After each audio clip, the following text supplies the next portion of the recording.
Assalamualaikum warahmatullahi wabarakatuh. Asyhadu an la ilaha illallah wahdahu la syarikalah wa asyhadu anna Muhammadan abduhu wa rasuluh. Amma ba'du fa a'udzu billahi minasyaitonir rajim. Bismillahirrahmanirrahim. Sobat keren semua, selamat berjumpa kembali bersama saya Amar Ahmad pada video Daras Subuh kali ini. Pada kesempatan ini saya akan menyampaikan berkenaan dengan bagaimana Allah Ta'ala mendefinisikan jodoh di dalam Al-Quranul Karim. Banyak sekali orang memperkirakan, berpendapat bahwa jodoh itu mutlak telah Allah Ta'ala tentukan, sehingga menimbulkan kesan bahwa seorang manusia itu tidak memiliki kebebasan untuk memilih jodohnya sendiri, untuk memilih pasangan hidupnya sendiri. Apakah benar demikian? Apakah Al-Quran mendukung hal semacam itu?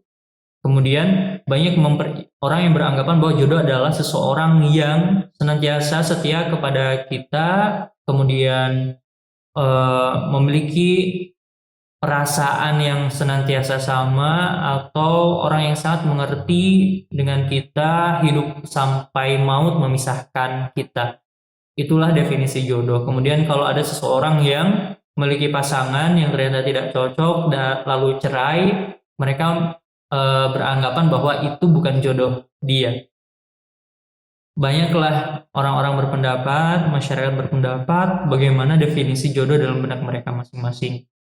Kemudian bagaimana Al-Quran dalam hal ini, apakah ada ayat yang menjurus kepada hal ini, dan apakah benar jodoh itu betul-betul telah ditentukan oleh Allah Ta'ala sehingga seseorang tidak memiliki kebebasan untuk memilih jodohnya sendiri.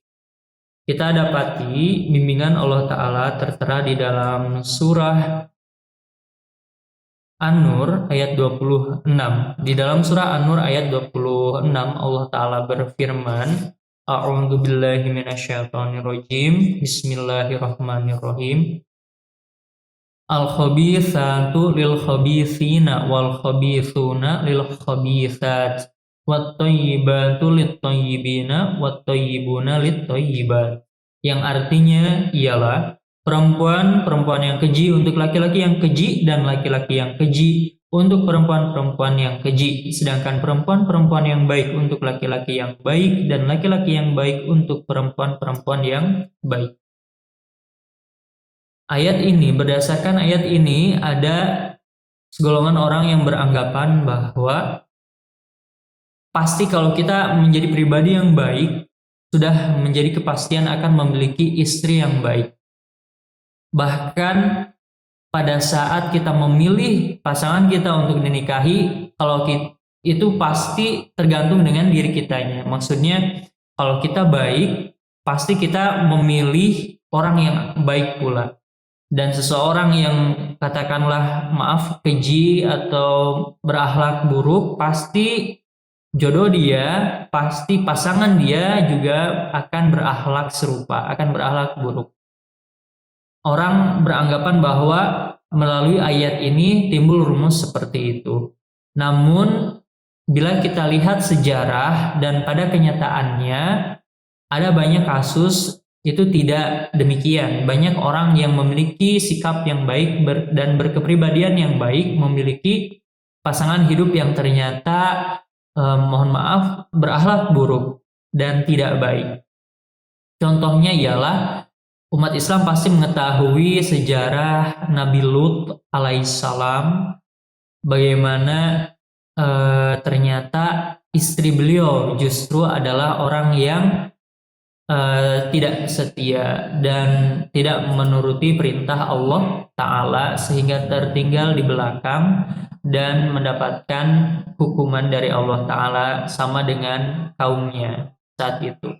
Kemudian kita lihat juga istri Nabi Nuh alaihissalam yang juga malah menjadi penentang dari Nabi Nuh alaihissalam. Kemudian kita dapati contoh lain, justru istri dari Fir'aun yang menentang kerasulan Nabi Musa alaihissalam adalah seorang yang saleh dan pengikut Nabi Musa alaihissalam, orang yang beriman. Coba lihat di surah At-Tahrim ya, di bagian akhir-akhir surah At-Tahrim, di sana dijelaskan istri Fir'aun merupakan istri yang saleh. Nah, dari sana ada satu hal di mana sekalipun Nabi, sekelas Nabi Nuh alaihissalam, kemudian Nabi Lut alaihissalam, istrinya ternyata adalah seorang orang yang durhaka, katakan. Kemudian Fir'aun, laki-laki yang durhaka, yang bahkan mengklaim bahwa dirinya adalah Tuhan, kemudian menentang kerasulan Nabi Musa alaihissalam, memiliki istri yang soleha, yang justru istrinya itu beriman kepada Nabi Musa alaihissalam.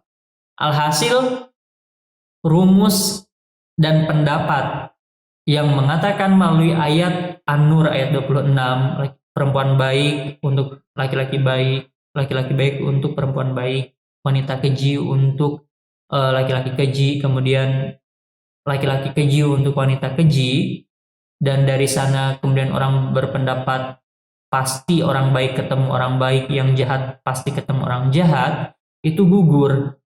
Pendapat demikian itu kurang tepat, karena kalau dilihat dari sejarah dan kemudian pada kehidupan kenyataannya, dan kehidupan kenyataan ternyata rumus tersebut tidak berlaku. Tidak seperti itu, tidak sepenuhnya seperti itu, dan tidak menjadi ilmu pasti bahwa laki-laki baik ketemu wanita baik, wanita jahat ketemu laki-laki jahat. Tidak menjadi suatu rumus yang valid seperti itu. Nah, bagaimana maksud dan tafsir dari ayat ini yang sesungguhnya? Bila kita lihat ayat ini sebenarnya tengah menjelaskan dan tengah mencoba untuk membersihkan fitnah yang datang kepada Hazrat Aisyah radhiyallahu taala anha. Pada satu perjalanan Hazrat Aisyah itu kan bersama dengan kelompok umat muslim juga Nabi Muhammad SAW juga. Namun saat itu gelang beliau, perhiasan yang beliau miliki ini tertinggal, dan beliau ini mencari-carinya. Rombongan saat itu pergi duluan, dan pandu, yakni tempat untuk membawa Hazrat Aisyah, juga ikut pergi. Kemungkinan besar adalah Hazrat Aisyah ini memiliki fisik yang ringan, sehingga orang yang memikul pandu itu merasa pandunya sama saja beratnya, baik Hazrat Aisyah ada di dalam atau tidak, rasa-rasanya seperti itu. Jadi Hazrat Aisyah itu ringan, sehingga orang-orang yang membawa pandu yang membawa Hazrat Aisyah ini mengira Hazrat Aisyah ada di dalam, padahal tidak. Hazrat Aisyah tertinggal. Pendek kata, singkatnya sih, kelompok umat muslim itu duluan pergi, dan Hazrat Aisyah tertinggal mencari perhiasannya. Kemudian beliau memang menemukannya dan mendapati bahwa beliau tertinggal oleh rombongan, oleh kafilah, dan tidur di sana. Kemudian ada seorang sahabat Nabi Muhammad SAW yang memang tugasnya untuk menyisir rute yang dilalui oleh kafilah, takut-takut ada orang yang tertinggal. Nah, sahabat Hazrat Rasulullah mendapati ada seorang wanita yang tengah tertidur, dan beliau terkejut bahwa wanita tersebut adalah Hazrat Aisyah radhiyallahu taala anha. Sehingga Hazrat Aisyah ini ditumpangkan, tentunya dibangunkan terlebih dahulu, dinaikkan ke unta. Adapun sahabat ini yang merupakan seorang laki-laki itu tidak duduk di atas unta yang sama, tapi membawanya, jadi jalan kaki. Sahabat laki-lakinya itu jalan kaki, sedangkan untanya itu membawa Hazrat Aisyah dan menyusul ke Madinah. Dan dari sana ada seorang munafikin yang menyebarkan fitnah bahwa Hazrat Aisyah telah melakukan sesuatu hal yang tidak semestinya dengan sahabat tersebut. Hazrat Aisyah sangat terpukul, fitnah ini sangat-sangat menyebar saat itu, viral saat itu di tengah masyarakat muslim. Hazrat Aisyah terpukul, kemudian Hazrat Rasulullah SAW juga bertanya-tanya apakah itu benar atau tidak. Kemudian di kalangan para sahabat juga timbul pro dan kontra dan sebagainya. Nah, Allah Ta'ala di dalam rangkaian surah An-Nur, seperti sebelum dan setelah ayat yang tadi saya sampaikan, mencoba menyatakan bahwa fitnah tersebut tidak benar. fitnah tersebut tidak benar. Sehingga ayat yang tadi yang tengah saya sampaikan, bahwa laki-laki yang baik untuk wanita yang baik, perempuan yang baik untuk laki-laki yang baik, dan laki-laki yang jahat untuk wanita yang jahat, begitu juga sebaliknya, tengah mencoba mengklarifikasi bahwa Hazrat Aisyah adalah orang yang salehah, adalah sosok yang baik, dan beliau ini dimiliki oleh Hazrat Rasulullah SAW sebagai istri yang tentunya juga adalah orang yang baik, dan Hazrat Aisyah itu bersih dari fitnah tersebut. Dengan disebutkan bahwa Hazrat Aisyah sebagai orang yang baik oleh Allah Ta'ala, bebas dari fitnah tersebut. Dan beliau hanya untuk Rasul SAW saja, selaku suami beliau yang merupakan orang baik, mencoba mengklarifikasi fitnah bahwa Hazrat Aisyah melakukan hal yang tidak betul dengan orang lain yang bukan suami beliau. Sebenarnya di sana ayatnya itu, coba kita lihat rangkaian ayatnya dari awal, sedang mencoba mengklarifikasi kejadian tersebut. Dan ayat ini sebenarnya tidak mencoba mengajarkan ada rumus khusus bahwa laki-laki baik pasti ketemu orang baik, karena pada faktanya tidak demikian. Contohnya kasus yang tadi ya, Hazrat Nuh alaihissalam juga Hazrat Lut alaihissalam, istrinya itu tidak memiliki bahkan tidak memiliki kualitas rohani yang sama, bahkan menjadi seorang pendurhaka. Tapi Fir'aun yang orangnya mohon maaf kurang baik, tapi istrinya itu justru orang yang soleh dan orang yang beriman. Alhasil memang rumus seperti itu, dan dasar dalilnya ayat ini, rumus bahwa orang baik pasti ketemu orang baik, dasar dalilnya seperti ini kurang tepat, mohon maaf kurang tepat. Adapun ayat ini bila kita coba untuk menjadi rujukan orang baik ketemu orang baik adalah seperti ini. Seorang suami merupakan imam dari keluarga, imam bagi istrinya, imam bagi anak-anaknya. Nah, tarbiyat atau pendidikan ruhani keluarganya, khususnya istrinya, itu sangat-sangat bergantung kepada suaminya. Jadi, untuk membentuk istri yang salehah, sang suami berkewajiban untuk memperbaiki dirinya sendiri terlebih dahulu untuk menjadi orang yang saleh. Dia beramal saleh dan menjadi suri teladan yang baik bagi istrinya. Seorang istri tidak akan menjadi orang yang baik dinasehatin dengan segala macam rupa nasihat. Kata-kata tidak akan mempan dan mengubah hatinya sebelum dia melihat akhlak suaminya itu memang sesuai dengan kata-kata dan nasihat yang dia ucapkan. Jadi hal yang berpengaruh yang akan mengubah sikap istri adalah akhlak teladan suaminya. Apa yang dilihat oleh mata kepala istri tersebut pada suaminya. Jadi sekedar kata-kata tidak akan berpengaruh, tapi akhlak justru akan berpengaruh sekali. Jadi untuk membentuk istri yang salehah yang kelak menjadi jodoh sang suami adalah penting untuk mengubah diri kita selaku suami menjadi pribadi yang lebih baik, menjadi teladan bagi istri, sehingga istri memiliki sikap yang lebih baik karena mencontoh kita. Ingat, imam keluarga menjadi teladan dan contoh bagi istri, sehingga maksud dari ayat tadi laki-laki yang baik bagi perempuan-perempuan yang baik bukanlah suatu rumus yang pasti, namun merupakan sesuatu hal yang membutuhkan dan menuntut suatu perjuangan. Jadi laki-laki baik ketemu perempuan baik itu ada prosesnya, tidak langsung ujug-ujug tiba-tiba, tidak, tapi memerlukan suatu masa, bahkan sepanjang hayat, untuk membina pasangan kita menjadi pribadi yang soleh. Dengan membentuk diri kita menjadi orang yang saleh, menjadi seorang yang baik, lalu membina pasangan kita menjadi sosok yang baik pula, sehingga ayatnya tergenapi. Orang yang baik ketemu juga orang yang baik, dan itu melalui proses yang panjang, melalui pendidikan rohani yang panjang. Sehingga ayat ini bukan satu hal yang dapat mensahkan atau melegalkan rumus kepastian laki-laki baik ketemu perempuan yang baik.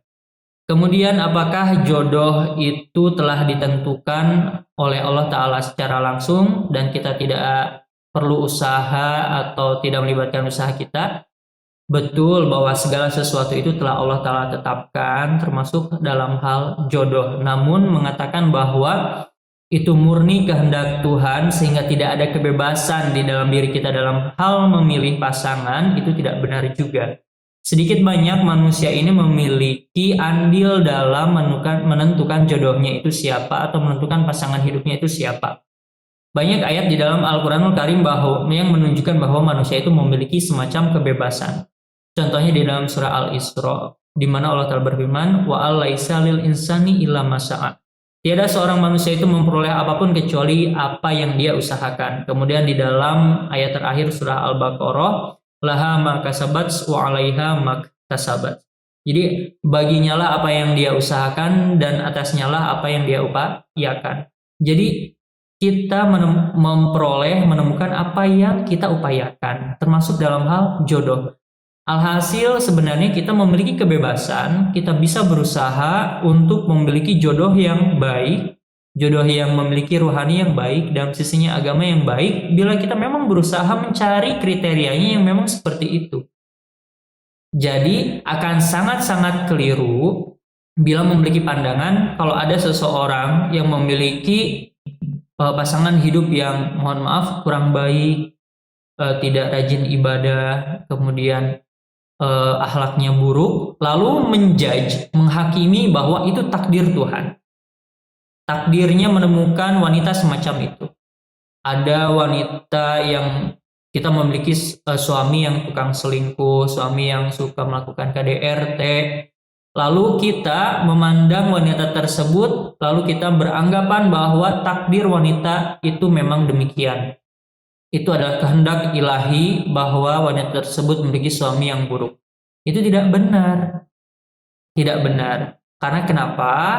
Memang di belakangnya ada Allah Ta'ala, namun manusia memiliki andil juga dalam menentukan jodohnya. Ingat tadi, usaha kita juga berpengaruh kepada hasil yang akan kita peroleh, termasuk dalam hal jodoh. Jadi kalau kita mau mencari pasangan, kita juga membutuhkan, hal itu juga menuntut suatu usaha, membutuhkan suatu upaya untuk memperoleh jodoh kita yang sesuai dengan kriteria agama dan sebagainya. Sehingga akan sangat keliru mengatakan apabila ada seseorang yang memiliki pasangan hidup yang kurang baik, keliru mengatakan kalau itu murni takdir Allah Ta'ala. Tidak, itu juga berbalik kepada dirinya sendiri dulu dalam hal memilih pasangannya seperti apa, kriteria yang dia miliki seperti apa, dan usaha yang dia lakukan semacam apa. Itu juga akan berpengaruh. Mungkin hanya itu yang dapat saya sampaikan, kurang lebihnya saya mohon maaf. Insya Allah akan berjumpa kembali pada video selanjutnya, darasku selanjutnya di channel YouTube Saku Keren ID. Saya pamit undur diri, akhirul kalam. Assalamualaikum warahmatullahi wabarakatuh.